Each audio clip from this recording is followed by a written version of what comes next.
সম্মানিত দর্শক, আসসালামু আলাইকুম। বাংলার তথ্যনির্ভর সর্বশেষ খবরাখবরে যুক্ত হওয়ার জন্য আপনাকে অসংখ্য ধন্যবাদ। জানিয়ে দিচ্ছি আমাদের হাতে থাকা সর্বশেষ আপডেট। দেশে তৈরি প্রথম হাইপারসনিক ব্যালিস্টিক ক্ষেপণাস্ত্র উন্মোচন ইরানের। বাংলাদেশে আসছে পরমাণু বোমা তৈরির ইউরেনিয়াম।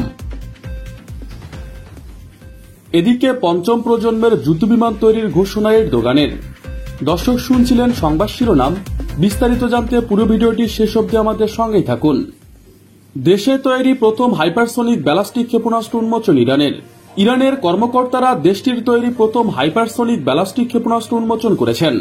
সরকারি বার্তা সংস্থা ইরনা এ তথ্য নিশ্চিত করেছেন।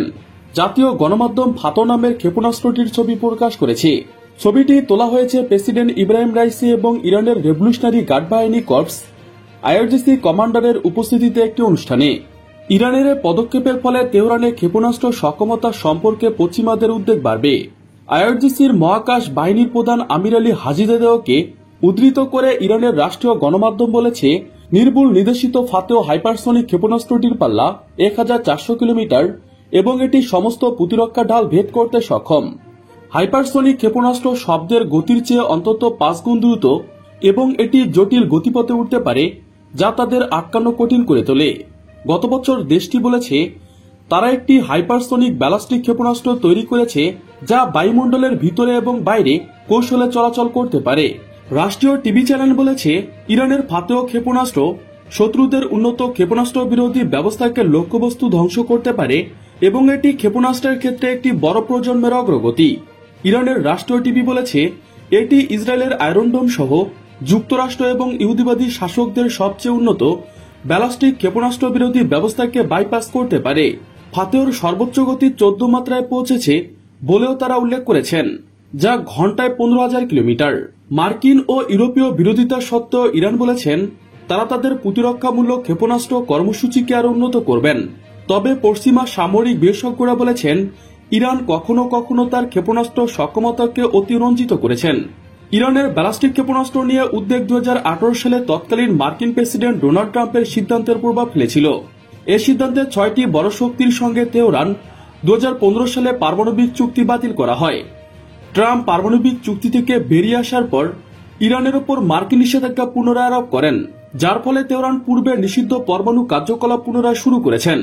সেই সঙ্গে ইরান পারমাণবিক বোমা খুঁজতে পারে, মার্কিন, ইউরোপীয়, ইসরায়েলিদের এমন আশঙ্কা পুনর্জীবিত হয়। তবে ইরান ধারাবাহিকভাবে এ ধরনের কোনো উচ্চাকাঙ্ক্ষা অস্বীকার করে আসছেন। পরমাণু সক্ষমতা রক্ষায় তেহরান ও মার্কিন প্রেসিডেন্ট জো বাইডেন প্রশাসনের মধ্যে পরোক্ষ আলোচনাও গত সেপ্টেম্বর থেকে স্থগিত হয়ে পড়েছে। ইসরায়েল, যাকে ইরান স্বীকৃতি দিতে অস্বীকার করে, তারা তেহরানের পারমাণবিক চুক্তি পুনরুজ্জীবিত করার জন্য বিশ্বশক্তির প্রচেষ্টার বিরোধিতা করেন এবং কূটনীতি ব্যর্থ হলে সামরিক পদক্ষেপের হুমকি দেন। এদিকে বাংলাদেশে আসছে পরমাণু বোমা তৈরির ইউরেনিয়াম। সেপ্টেম্বরের শুরুতে আসছে রূপপুর পারমাণবিক বিদ্যুৎ কেন্দ্রের জ্বালানি ইউরেনিয়াম ফুয়েল বা রড। এর মাধ্যমে প্রথম ইউনিটকে বিদ্যুৎ উৎপাদনের জন্য তৈরি করতে সব প্রস্তুতি নেওয়া হচ্ছে। আগামী অক্টোবরে উৎপাদনে যেতে পারে প্রথম ইউনিট। আন্তর্জাতিক পরমাণু শক্তি সংস্থার গাইড মেনে ধাপে ধাপে এগিয়ে নেওয়া হচ্ছে প্রকল্পের কাজ। ফুয়েল রড আনতে আমদানি licence, transport licence, handling licence, fuel import permit licence নেওয়ার প্রস্তুতি নিচ্ছেন।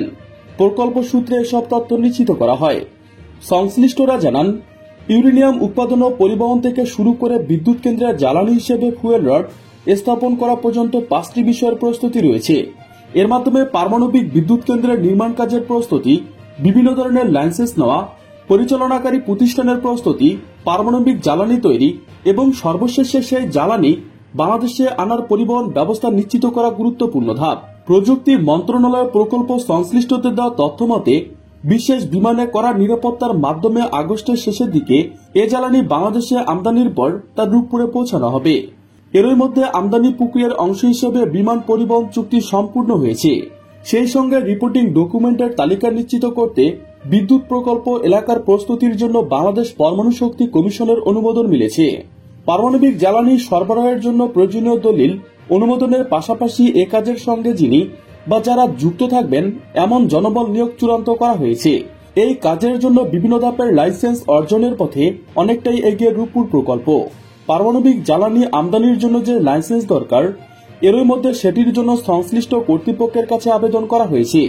রূপপুর পারমাণবিক কেন্দ্রে জ্বালানি পৌঁছানোর পর তা হস্তান্তর ও পরিচালনার সময় যে কোনো ধরনের দুর্ঘটনা এড়াতে বিশেষ দল গঠন করা হয়েছে। পর্যাপ্ত নিরাপত্তার মধ্য দিয়ে জ্বালানি বিনিময় ও ব্যবস্থাপনা করার ব্যাপারে সব ধরনের প্রস্তুতি নিয়েছেন প্রকল্প সংশ্লিষ্টরা। চূড়ান্ত পর্যায়ে যে কোনো ধরনের দুর্ঘটনা মোকাবেলার নিজের ছাড়াই প্রশিক্ষিত বিশেষ দলের প্রক্রিয়া পদক্ষেপ নিতে পারবেন, সেটিও নিশ্চিত করা হয়েছে। পারমাণবিক কেন্দ্র স্থাপন নীতিমালা অনুযায়ী রূপপুরের বীমা বা ইন্স্যুরেন্সের কাজটি শেষ করেছে প্রকল্প সংশ্লিষ্টরা। এছাড়া জ্বালানি স্থানান্তর কাজে রাশিয়ার সঙ্গে বাংলাদেশে যারা যুক্ত থাকবেন তারা বেশিরভাগ জনবলীয় অনুমতিপত্র পেয়েছে বাংলাদেশ পরমাণু শক্তি নিয়ন্ত্রণ কর্তৃপক্ষের কাছ থেকে। প্রকল্প পরিচালক ডক্টর মোহাম্মদ সৈকত আকবর বলেন, জ্বালানি আমদানি ও অন্যান্য কিছু কাজের পাশাপাশি construction and physical protection system খুবই গুরুত্বপূর্ণ। এটি নিশ্চিত হলেই ফুয়েল আসবে। বিদ্যুৎ কেন্দ্রের উৎপাদন শুরু করতে নির্দিষ্ট সময়ের আগেই বেশিরভাগ কাজ শেষ হয়ে যাবে। এদিকে পঞ্চম প্রজন্মের যুদ্ধবিমান তৈরির ঘোষণা এরদোগানের। 2025 সালের মধ্যে পঞ্চম প্রজন্মের যুদ্ধবিমান তৈরির ঘোষণা দিয়েছেন তুরস্কের প্রেসিডেন্ট রজব তাইপ এরদোগান। তিনি বলেন, উৎপাদনের পর ব্যাপক পরীক্ষা নিরীক্ষা শেষে তুরস্কের আকাশ প্রতিরক্ষায় বিমান বাহিনীর স্টোডিস ফোর্স হিসেবে এসব অত্যাধুনিক বিমান 2029 সালে মোতায়েন করা হবে। পঞ্চম প্রজন্মের অত্যাধুনিক এসব যুদ্ধবিমান তৈরির প্রকল্পের কাজ করবেন 2300 প্রকৌশলী। দেশীয় প্রযুক্তিতে 2023 সালের প্রথম যুদ্ধবিমান তৈরির পরিকল্পনা করেছে সরকার। বিমান তৈরির কারখানা পরিদর্শনকালে স্থানীয় সময় এরদোগান সব কথা বলেন। আঙ্কারায় আরম্পেক্স ইন্ডাস্ট্রিজ জোন প্রদর্শনে গিয়ে এরদোগান বলেন, তার সরকারের আমলে তুরস্ক সমরাস্ত্র তৈরিতে স্বাবলম্বী হচ্ছেন। তার সরকার 750টি সমরাস্ত্র তৈরির প্রকল্প হাতে নিয়েছেন। সামরিক বাজেট বাড়িয়ে $75 বিলিয়ন করা হয়েছে। ডেইলি সাবায়ের খবরে বলা হয়, বিশ্বে কেবল 10টি দেশের নিজেদের তৈরি যুদ্ধবিমান এবং অত্যাধুনিক ড্রোন আছে। তুরস্ক সেসব দেশের অন্যতম। ডেইলি সাবায়ের খবর নিশ্চিত করেন। অপরদিকে 2021 সালে তুরস্কের ফুল রপ্তানি $14.80 লাখ পৌঁছেছে। রপ্তানির পরিমাণ আগের বছরের চেয়ে 38% বেশি। অনামেটাল প্লান্ট অ্যান্ড প্রোডাক্ট এক্সপোর্ট অ্যাসোসিয়েশনের প্রধান ইসমাইল ইলমান বলেন, খাতটি এর আগে কখনোই পরিসংখ্যানে পৌঁছতে পারেনি। এজন্য এটি আমাদের কাছে একটি রেকর্ড। মহামারীতে তুর্কি ফুল আমদানি করা দেশগুলোর সংখ্যা 83টিতে পৌঁছেছে।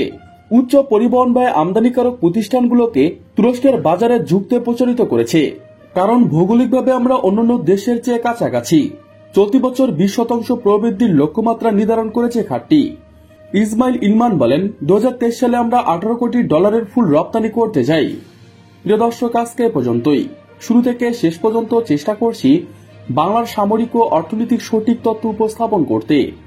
আপনাদের কোনো তথ্য কিংবা পরামর্শ থেকে থাকলে তা কমেন্ট করে জানিয়ে দিতে পারেন। নিশ্চয়ই আবার দেখা হবে নতুন কোনো বিষয় নিয়ে। ততক্ষণ পর্যন্ত ভালো থাকুন, সুস্থ থাকুন।